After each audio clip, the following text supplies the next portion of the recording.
ଲୌହ ପ୍ରସାଦ ଦାସ ମା ଆଉ ତାର ମାଟି ପାଇଁ ଲଢ଼ିକି ଜେଲ୍ ଯାଇଛି। ତାର କର୍ମୀ ଭାଇମାନେ ଯେଉଁମାନେ ମା ବିରଜାଙ୍କ ପ୍ରକଳ୍ପ ପାଇଁ ଆଉ ମାଟି ପାଇଁ ଲଢ଼ିକି ଜେଲ୍ ଯାଇଛି। ହାତ ଯୋଡ଼ିକି ଗଣମାଧ୍ୟମକୁ କହୁଛି, ଦୟାକରି ମୋ ବିଷୟରେ ଯାହା ମିଛ ସତ କହୁଛନ୍ତି କୁହନ୍ତୁ, କିନ୍ତୁ ମାଙ୍କ କଥାକୁ ପ୍ରକୃତ ତଥ୍ୟ ଆଣନ୍ତୁ। ଗୌତମ ବାବୁ ଜାଣିଥିବେ କି ନାହିଁ, ହାଟରେ ପୁଖା ଲୋକଙ୍କୁ ପଚାରିବେ ବିରଜା ହାଟ ପାଇଁ ମୋ ବାବା କ'ଣ ସଂଘର୍ଷ କରିଥିଲେ। ମୁଁ ହାଟ ବିରୋଧ କରିବି? ହାଟ ଯେତେବେଳେ ପ୍ରଭୁ ଜଗନ୍ନାଥଙ୍କ ପ୍ରକଳ୍ପ ସହିତ ଓଡ଼ିଶାର ବିଭିନ୍ନ ମଠ ପୀଠମାନଙ୍କର ପ୍ରକଳ୍ପ ତିଆରି କରାଗଲା, ନକ୍ସା ପ୍ରସ୍ତୁତ କରାଗଲା, ମା ବିରଜାଙ୍କ ପ୍ରକଳ୍ପ ପ୍ରସ୍ତୁତ କରାଗଲା, ସେତେବେଳେ ପ୍ରଶାସନ ବିଭିନ୍ନ ଷ୍ଟେକ୍ ହୋଲ୍ଡର, ସେବାୟତ, ହାଟ ମାଲିକ ଏବଂ ଦୋକାନୀ, ବିଭିନ୍ନ ଷ୍ଟେକ୍ ମାନଙ୍କୁ ଡକାଗଲା। ସେତେବେଳେ ମୁଁ ବିଧାୟକ ଥିଲି। ଏକ୍ସ ଚେୟାରମ୍ୟାନ୍ ବିଷୟରେ ଲଲବାବୁ ମାନେ ଭବ ପ୍ରସାଦ ଦାସକୁ ଡକାଇକି ଗୋଟେ ପ୍ରେଜେଣ୍ଟେସନ୍ ଦିଆଗଲା ଯେ ମା ବିରଜାଙ୍କ ପ୍ରକଳ୍ପ ଏଇଭଳିଆ କରାଯିବ। ଏତିକି ଲୋକ, ପାଖାପାଖି 60 ଲୋକ ବିସ୍ଥାପିତ ହେବେ, ହାଟ ମାଲିକ ବିସ୍ଥାପିତ ହେବେ। ସେଥିରେ ମୋ ମାମୁଁ ଘର ଜାଗା, ଅଧ ଏକର ଜାଗା ଥିଲା, ସିଏ ବି ବିସ୍ଥାପିତ ହେବେ। ତ ଗୋଟେ ଷ୍ଟେକ୍ ହୋଲ୍ଡର ପାଇଁ ବସ୍ତା ହେଇଥିଲା। ଲଲ୍ଲର ମାନେ ଭବ ପ୍ରସାଦଙ୍କର ବହୁତ ହେଲ୍ପ ତାଙ୍କର ନେଇଥିଲେ ପ୍ରଶାସନ। ଆପଣ ପଚାରି ପାରନ୍ତି, କାରଣ ଷ୍ଟେକ୍ ହୋଲ୍ଡର ମାନଙ୍କୁ ବୁଝେଇବା ସୁଝେଇବା, 200-250 ବର୍ଷର ଯେଉଁ ଘର କି 300 ବର୍ଷର ଘର, ହାଟ ଯେ ପୁରୁଣା ହାଟ ତାଙ୍କର ଯେ ମାଲିକ, ତ ମା ପ୍ରକଳ୍ପ ପାଇଁ ସମସ୍ତେ ଏକାଠି ହେଇଥିଲେ ଏବଂ ପ୍ରଶାସନ ବିଭିନ୍ନ ପ୍ରତିଶ୍ରୁତି ମାନ ଦେଇଥିଲା। ଯେଉଁମାନେ ଦୋକାନୀ ଛାଡ଼ିବେ ତାଙ୍କୁ ଘର ଦିଆଯିବ, ଯେଉଁମାନେ ହାଟ ଦୋକାନୀ ବେପାରୀ ଚାଷୀ ଭାଇମାନେ ଥିଲେ ତାଙ୍କ ପାଇଁ ଗୋଟେ RMC ପାଖାପାଖି 1 କୋଟି ଟଙ୍କା ଖର୍ଚ୍ଚ କରିଛି ପାଖରେ ସନ୍ତମାତ ପାଖରେ, ଏବଂ ସେମାନଙ୍କୁ ଥଇଥାନ କରିଥିଲେ। ଏବଂ ସେଠି ପାଖାପାଖି 11 କୋଟି ଟଙ୍କା ସରକାର ସେତେବେଳେ ସାଂସନ୍ କରିଥିଲେ। ସେଠି 11-1 ବି ସରିଛି, ମାନେ 11 କୋଟି ଟଙ୍କା ସାଂସନ୍ ହେଇକି ପଇସା ବି ଆସିଯାଇଛି, 19-1 ହେଇନି। ତ ସେଠି ଗୋଟେ ଅତ୍ୟାଧୁନିକ ହାଟ କରାଯିବ ଏବଂ ସେଠି ମାନେ କୋଲ୍ଡ ଷ୍ଟୋରେଜଠୁ ଆରମ୍ଭ କରି ବିଭିନ୍ନ ପ୍ରକାର ଯାହା ହାଟ ପାଇଁ ଦରକାର, ଯେହେତୁ ଏଟା ଗୋଟେ ପ୍ରସିଦ୍ଧ ହାଟ ମା ବିରଜାଙ୍କ ହାଟ, ସେଟା କରିବା ପାଇଁ ସରକାର ସବୁ ବ୍ୟବସ୍ଥା କରିଥିଲେ ଏବଂ ସେଇ ଅନୁସାରେ ବିସ୍ଥାପିତ ମାନେ ଛାଡ଼ିଥିଲେ। ମୁଁ ଧନ୍ୟବାଦ ଦେବି ସେବାୟତ ମାନଙ୍କୁ। ମ୍ୟାକ୍ସିମମ୍ ଜମି ସେବାୟତ ମାନେ ଙ୍କର ଯାଇଥିଲା ଏବଂ ସେବାୟତ ମାନେ ବହୁତ କଷ୍ଟରେ ତାଙ୍କୁ ବୁଝାସୁଝା କରିକି ସେମାନେ ମାଙ୍କ ପାଇଁ ଅତି ମାନେ ଯୋଉଟା କହନ୍ତି ଉତ୍ସାହର ସହିତ ସେ ଜମି ଛାଡ଼ିଥିଲେ। ଏବଂ ହଠାତ୍ ଜଣାଗଲା ଯେ ବେପାରୀ ଭାଇମାନେ ଏବଂ ଚାଷୀ ଭାଇମାନେ ଚାହୁଁଛନ୍ତି ଯୋଉଠି ହାଟ ଚାଲିଛି ସେଇଠି ଚାଲୁ।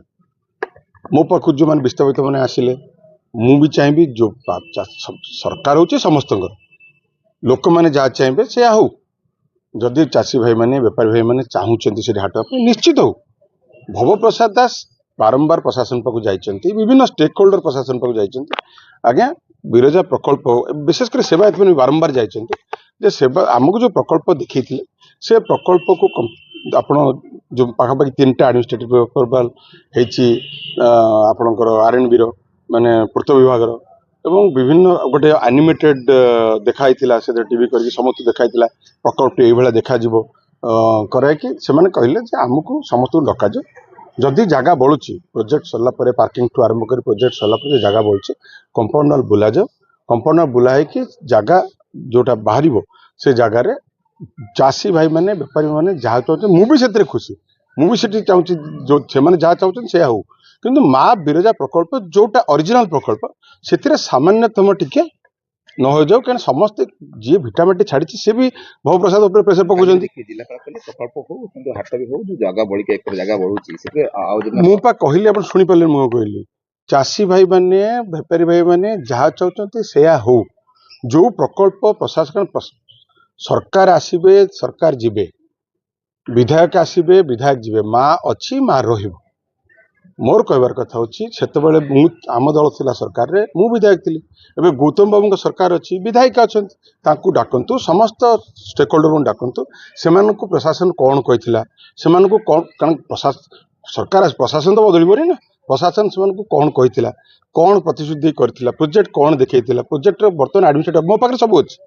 ପ୍ରୋଜେକ୍ଟ ଆପ୍ରୁଭାଲ କ'ଣ ହେଇଥିଲା, କେତେ ବାଟ ଯାଏ ପ୍ରୋଜେକ୍ଟ ହେଇଥିଲା, ତାପରେ ଯଦି ଜମି ବଳୁଛି ଏବଂ ଯଦି ଜମି ସର୍ଟ ପଡୁଛି, ପ୍ରଶାସନ ସେଠି ଆହୁରି ସରକାର ଲ୍ୟାଣ୍ଡ ଆକ୍ୱିଜିସନ କରନ୍ତୁ, ଲ୍ୟାଣ୍ଡ ଆକ୍ୱିଜିସନ କରି ବସାନ୍ତୁ ସେଠି। ଆମେ ତ ଲ୍ୟାଣ୍ଡ ଆକ୍ୱିଜିସନ କରିକି ବସେଇଛୁ ଏପଟେ, ଆମେ ପଇସା ବି ଦେଇଥିଲୁ ସେତେବେଳେ ଲ୍ୟାଣ୍ଡ ଆକ୍ୱିଜିସନ କରିକି ଏଠି ବେଟ କରିବା ପାଇଁ। ଯଦି ଚାଷୀ ଭାଇମାନେ ବେପାରୀ ଭାଇମାନେ ଚାହୁଁଛନ୍ତି ସେଠି କରାଯାଉ। ଯେତେ କରାଯିବ ସେତେ ତାଙ୍କ ପାଇଁ ଭଲ। ଏ ଲୋକଙ୍କ କଥା ସବୁବେଳେ ସରକାର ଶୁଣିବା ଦରକାର।